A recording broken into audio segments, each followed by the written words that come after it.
مفيش شك إن عبد القادر لاعب موهوب، لكن هل الموهبة كافية؟ عبد القادر اعتمد على النادي الأهلي من أجل الانتقال للزمالك، خطة مفقوسة. إخواتي متابعين النسر الأهلاوي، السلام عليكم ويلا بينا. بعد تعاقد الأهلي مع تريزيجيه وبن شرقي اللي طبعا بيلعبوا في مكان عبد القادر، يعني أصبحت فرص عبد القادر شبه معدومة. أساسا لما كان هو موجود وكان بيلعب عليه حسين الشحات، يعني إزاي هيلعب وموجود تريزيجيه وبن شرقي؟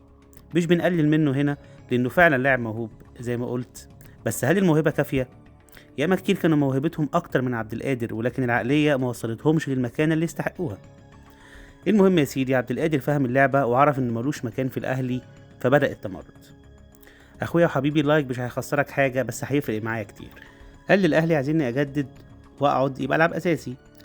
طب يا ابني دي حاجة مش مضمونة، والله لو أنت واثق في إمكانياتك نافس مع تريزيجيه وبن شرقي. قال لك لا، ألعب أساسي.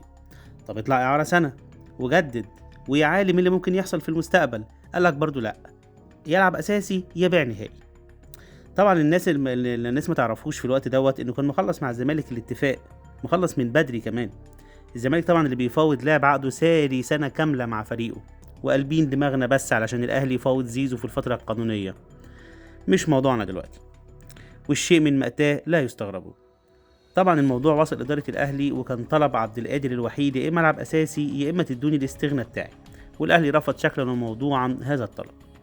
عايز تمشي؟ مع ألف سلام، هات عقد محترم وامشي. هنا ظهر عرض محترم من نادي سيراميكا، عرض مادي كويس للأهلي واللاعب. تخيلوا عرضوا عليه 35 مليون في الموسم، لكن اللاعب طبعا طالب بفلوس أكتر، وبالبلدي كده طفش الفريق. وأخيرا وصلنا العرض الحزم السعودي، عرض كويس للأهلي وكويس للاعب، وأعتقد إن هو ده اللي هيتم.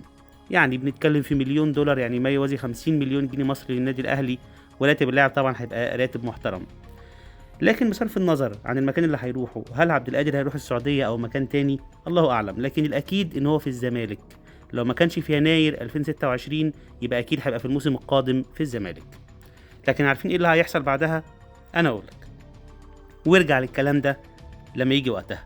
هيلعب أول ماتشين 3 حلو جدا، والجمهور هيرفعوا السما، جمهور الزمالك غلابة، ويبتدوا يقارنوه بأبو تريكة والخطيب، وبعدين هتظهر المشاكل. أيوة بالظبط كده، زي ما حصل مع ناصر ماهر.